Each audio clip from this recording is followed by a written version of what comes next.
A mature philosophy of life originates in a natural thoughtfulness. To live without thinking is to fail in the proper use of the powers and faculties with which we have been endowed. To think without applying our thoughts to the conduct of our affairs is to substitute mere intellectualism for intelligence. It is seldom possible to perfect a personal philosophy without study, through which we become familiar with the deepest and noblest convictions of mankind. We must also call upon daily experience, by which we can convince ourselves of the reality and integrity of certain basic principles, ever present and forever true. Beyond both study and experience are the internal faculties of the soul, and these must bestow final certitude upon our convictions. If, therefore, we live simply and wisely, seeking first the improvement of our inner lives, reserving an open heart and mind, we shall be guided and directed according to our needs and understanding. Each person must discover his own philosophy of life, and it is not fair or right to impose our codes upon others. It is also our responsibility, however, to share one with another such experiences as may have common value. We desire, therefore, not to convert or to convince, but to invite such a sharing with the sincere hope that some mutual good will be accomplished. My life has been devoted to the consideration of those essential doctrines which have most advanced the human state. Yet it would not be entirely fair to say that I have borrowed my convictions from antiquity, or addicted myself to the words or thoughts of the famous or the illustrious. I have chosen rather a course tempered by observation and experience, and mellowed by reflection. Weighing all things, I have chosen to cling to that which was good for me, and most serviceable for those who have sought my help and guidance. From my search for the good and the necessary, I have come to the following convictions. I believe in one supreme and absolute power at the source of life, the cause of all living, and that this ineffable principle may justly and truthfully be named the One and the Good. Whether men call this universal divinity, God, or Allah, or Brahma, or Tao, is of no great concern, for such terms and titles reveal differences of language, but not divergence of ideas. Man has come to know this sovereign good through the seekings of his mind and the longings of his heart.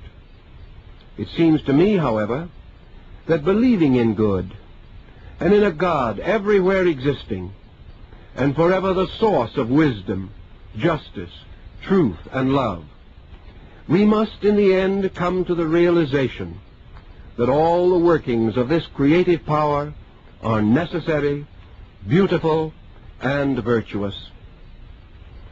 The universe in which we live is one of innumerable manifestations of the divine will. The world, therefore, must be essentially good, for it is not conceivable that a principle shall create contrary to its own nature. If then there shall appear to be injustice, inequality, and calamity in the world, they must originate not in the divine understanding, but in human misunderstanding. If it is not given to us to know all things and to solve all mysteries, we must seek through faith, hope, and charity for the beautiful and the good. The will of the eternal power is revealed to us through the laws governing the formation, generation, growth, unfoldment, and improvement of created things. Through reflection, we may experience the realities of these laws and discover them to be both wise and kind, We venerate eternal principles through obedience and through a cheerful acceptance of the lessons of daily living. The end of all learning, the fruits of all labors and endeavors, and the consummation of the deepest and most devout instincts and intuitions of our souls are that we shall come to honor and obey the rules of the vast plan of which we are the conscious and separate parts. All arts, sciences, philosophies, religions, crafts, and trades can enrich our inward lives to the degree that we realize that through them the sovereign laws of existence are variously revealed and manifested for our advancement and enlightenment. I believe that human consciousness is a being separate from the body which it inhabits, and that this consciousness existed prior to embodiment and will survive the dissolution of its physical form. I am convinced of this not only by the authority of religion and philosophy, but also by a natural sense within myself. This belief is reasonably sustained by the circumstances of living. It is difficult to rationally maintain that man is born, suffers, and dies without reason or purpose, nor is it conceivable that experience, knowledge, and understanding, which are obviously and undeniably the richer fruits of living, should cease and be utterly dissolved by the phenomenon of death. Neither can I accept the doctrine of an eternal judgment with everlasting rewards and punishments, meted out at the end of one frail and imperfect span of years in this world. In the economy of nature and in the benevolence of an abiding providence, all creatures possessing within them the life of the Creator must have an eternal continuance of themselves or in universal being. Life as we know it must therefore be an episode in a larger existence.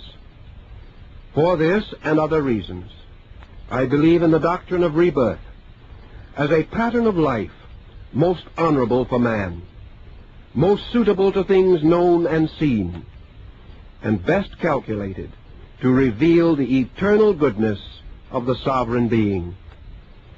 I am willing to accept the challenge of growth, to believe that I have lived before and will live again.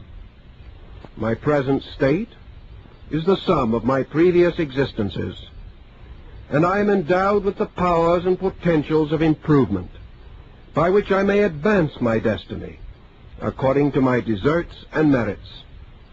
I seek neither to be forgiven for my mistakes nor applauded for my attainments, but take my refuge in a law of eternal good which gives me the right to work out my salvation with diligence. I do not believe in a principle of evil, for I cannot reconcile such a doctrine with the eternal good which rules the universe with an absolute power. Yet I must explain, to the satisfaction of my own conscience, those appearances of evil which surround me.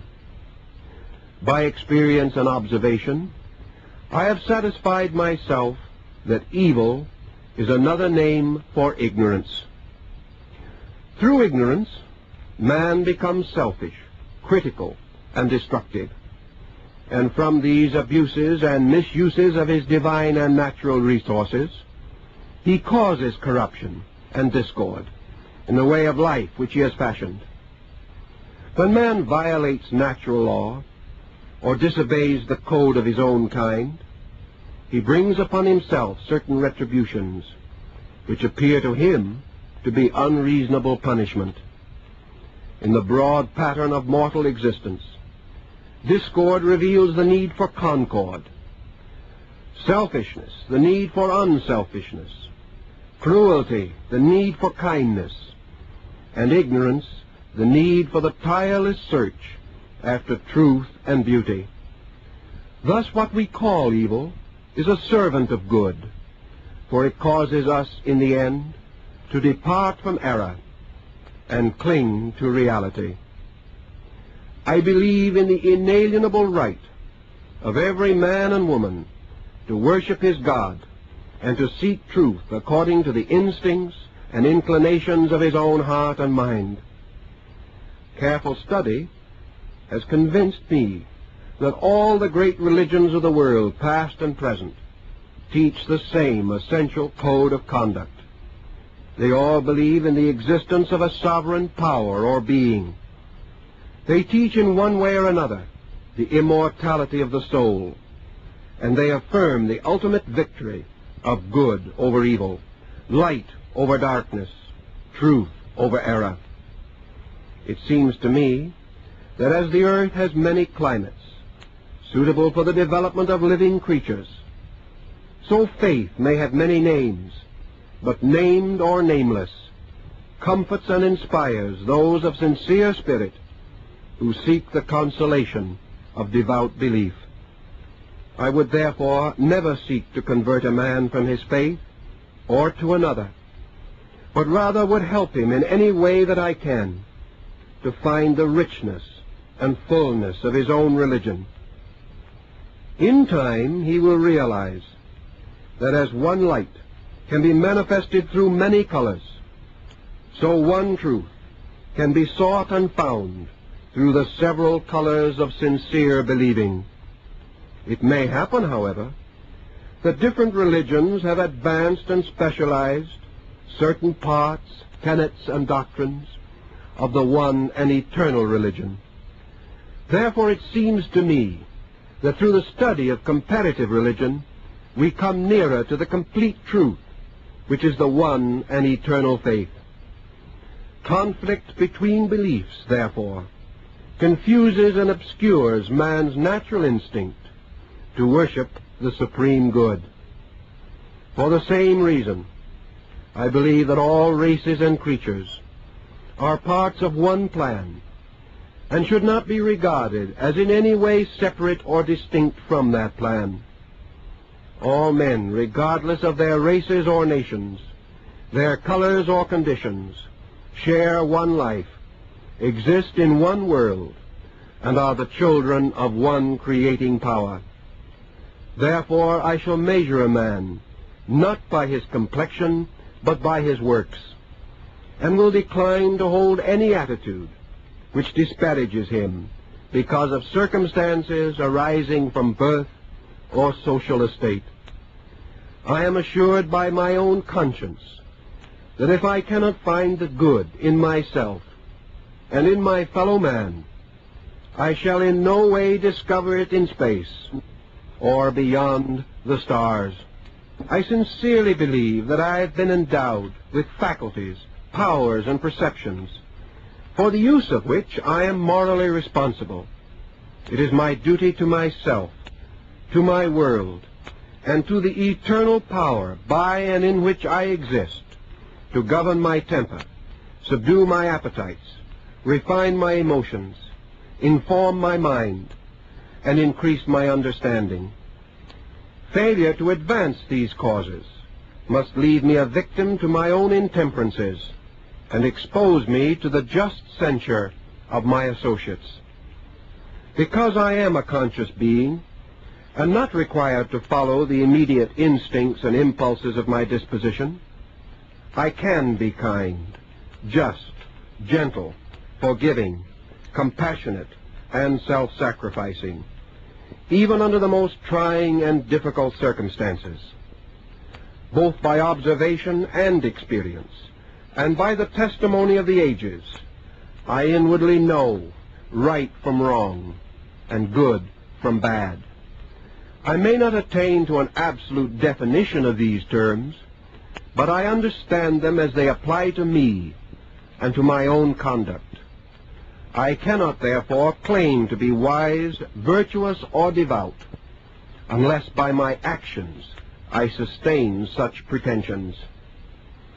It seems to me that the purposes of philosophy and psychology